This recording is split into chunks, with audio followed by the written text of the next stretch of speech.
Un peu plus de 3 mois après la décevante performance de son parti aux élections, le chef par intérim des libéraux québécois dit avoir tourné la page. Marc Tanguay souhaite maintenant se consacrer à son rôle de chef de l'opposition officielle et veut se concentrer sur le coût de la vie, l'avenir énergétique du Québec et l'état du système de santé. Des priorités qu'il a d'ailleurs énoncées à François Legault lors de son tête-à-tête avec lui la semaine dernière. Je rejoins Marc Tanguay dans nos studios à Montréal. Merci d'être avec nous. Bonjour, M. Thibault. Parlons de la rencontre que vous avez eue avec M. Legault et tous vos collègues des autres partis également. Est-ce que, d'après vous, ça veut dire un changement de ton, ça, au Québec? Bien, écoutez, on va juger l'arbre à ses fruits. J'ai eu l'occasion de saluer cette initiative-là du premier ministre Legault. Je pense que c'est une bonne chose que le premier ministre du Québec, même s'il a reçu évidemment un mandat avec 90 députés, il a les quatre prochaines années devant lui. Je pense que c'est important qu'il écoute et qu'il écoute davantage, bien évidemment, dans son cas. Et c'est un pas dans la bonne direction. On a eu une discussion tout à fait, je dirais, agréable, franche. On a eu l'occasion d'avancer certaines propositions. Il a pris beaucoup de notes. Maintenant, on va voir quelles seront les solutions qu'il décidera de mettre de l'avant. Donc, vous avez proposé, entre autres, la création d'une commission nationale sur l'énergie. Comment ça a été reçu? Je pense que le premier ministre Legault est tout à fait conscient de la complexité du débat quant à l'avenir énergétique du Québec. Pour nous, le Parti libéral du Québec, l'avenir énergétique est intimement lié à l'avenir économique. Les deux vont de pair. Alors, nous devons avoir ce que François Legault lui-même a mentionné lors du discours inaugural à l'automne dernier, lorsqu'il parlait d'un débat national. Lorsque Sophie Brochu d'Hydro-Québec disait en mars 2022, ça nous prend une jasette nationale, bien, nous, ce qu'on propose, évidemment, c'est d'avoir cette conversation-là. Mais en même temps, on a l'impression que l'idée de M. Legault, elle est bien arrêtée. Il veut plus de barrages. Ça donne quoi, la conversation? Bien, la conversation, c'est de prendre les bonnes décisions. Vous ne pouvez pas aujourd'hui dire « vous voulez plus de barrages », fin de la discussion. Le dossier est complexe. Sophie Brochu avait déposé en 2022 un plan stratégique jusqu'en 2026. On se rend compte que même là, ce plan doit être mis à jour. Il y avait des chapitres entiers qui demeuraient à écrire. Et Sophie Brochu invitait la collectivité, invitait entre autres le gouvernement, à nous lancer dans cette conversation, dans cette discussion nationale-là. Pourquoi? Pour savoir comment devons-nous investir dans l'éolien, dans le solaire, l'hydroélectricité, les énergies renouvelables pour que notre économie continue et devienne de plus en plus forte. Nous devons électrifier nos processus. Et en ce sens-là, ça prend une vision. Vous ne pouvez pas gérer ça à la petite semaine. Bon. J'aimerais qu'on parle de santé parce que ça a aussi été abordé lors de votre rencontre avec M. Legault. Il y a beaucoup de pression dans les hôpitaux, dans les urgences au Québec. On fait quoi à court terme pour soulager ça, d'après vous?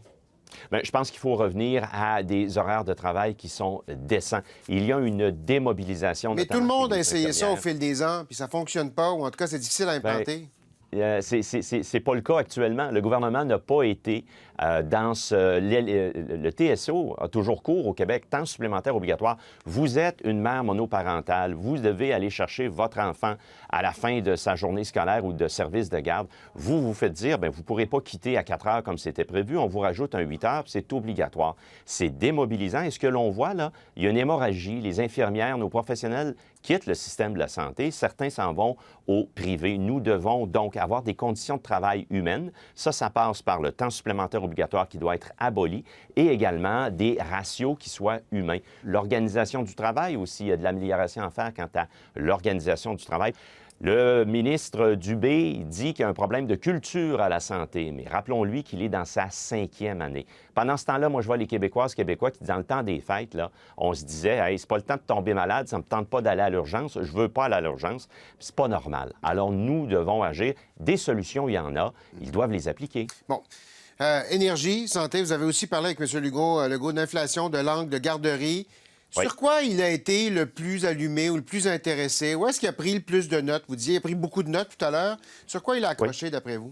Bien, particulièrement, je dois lui dire qu'il a pris beaucoup de notes sur tous les sujets, notamment en matière de services de garde. Vous le savez, là, c'est reconnu, là, la liste d'attente de 52 000 enfants qui n'ont toujours pas de place en service de garde. Je pense que le premier ministre est tout à fait conscient que non seulement ça nous empêche d'agir tôt auprès de nos jeunes qui n'ont pas de place auprès d'éducatrices, des professionnels de la petite enfance, donc agir tôt, mais également, point de vue économique, le fait qu'il y ait autant de parents souvent souvent, ce sont les mères qui demeurent à la maison, mettent leur carrière en veilleuse. Donc, il y a un coût économique dans un deuxième lieu. Alors, je pense que là-dessus, il est parfaitement conscient du problème. Mais encore une fois, M. Thibault, ils sont dans leur 5e année et nous n'avons toujours pas vu autre chose. Ils nous demandent de le juger sur ses résultats. La situation a empiré au cours des 5 dernières années. Alors, au-delà de prendre de très bonnes notes, j'espère qu'il arrivera avec des solutions tangibles et développer les places, notamment en CPE. Moi, qu'on parle du Parti libéral, qu'on parle de vous, fait 3 mois, un peu plus de 3 mois maintenant qu'on a tourné la page sur l'élection provinciale où la performance, on le disait en présentation, a été décevante pour vous. Est-ce qu'on a vraiment tourné la page? Est-ce qu'on est passé? On est rendu ailleurs chez vous? Bien, je pense qu'il faut en revenir, là. Je veux dire, on a tous été conscients que ça a été une défaite historique du Parti libéral du Québec. Maintenant, on est face à un gouvernement, 90 députés caquistes, François Legault, qui a beaucoup de pouvoir. Comment, maintenant, va-t-il atteindre ces résultats? Nous, ce qu'on souhaite, là, comme opposition officielle libérale, là, c'est que le gouvernement puisse réussir, parce qu'on est là pour travailler dans l'intérêt des Québécoises et Québécois. Et quand, encore une fois, François Legault nous dit « vous nous jugerez sur les résultats », malheureusement, force est de constater qu'en éducation, en justice, en service de garde, en santé, les résultats sont négatifs, sont pas bons. Alors, on va faire notre ouvrage, notre travail d'opposition officielle, on va suggérer, mais on va talonner le gouvernement pour avoir de bons résultats. Comment vous l'envisagez, votre travail de chef de l'opposition officielle, avec le petit caucus que vous avez devant un si gros caucus gouvernemental? Écoutez, on a une équipe renouvelée. Sur les 19 députés libéraux, on a 10 nouvelles députées et nouveaux députés qui ont chacun leurs compétences, leur domaine de prédilection. Ils ont des dossiers tous très importants. Alors, on le voit, notre rôle d'agir avec rigueur, avec sérieux, avec respect aussi. Mais lorsque nous verrons des injustices, nous ne nous priverons pas, dans l'intérêt des Québécois, de les dénoncer et d'avancer des solutions. En quoi le discours du PLQ au Salon Bleu sera différent sous Marc Tanguay de ce que c'était sous Dominique Anglade? Bien, je ne vais pas m'inscrire en contradiction ou en changement majeur, mais chose certaine, l'économie est un dossier excessivement important. Pourquoi?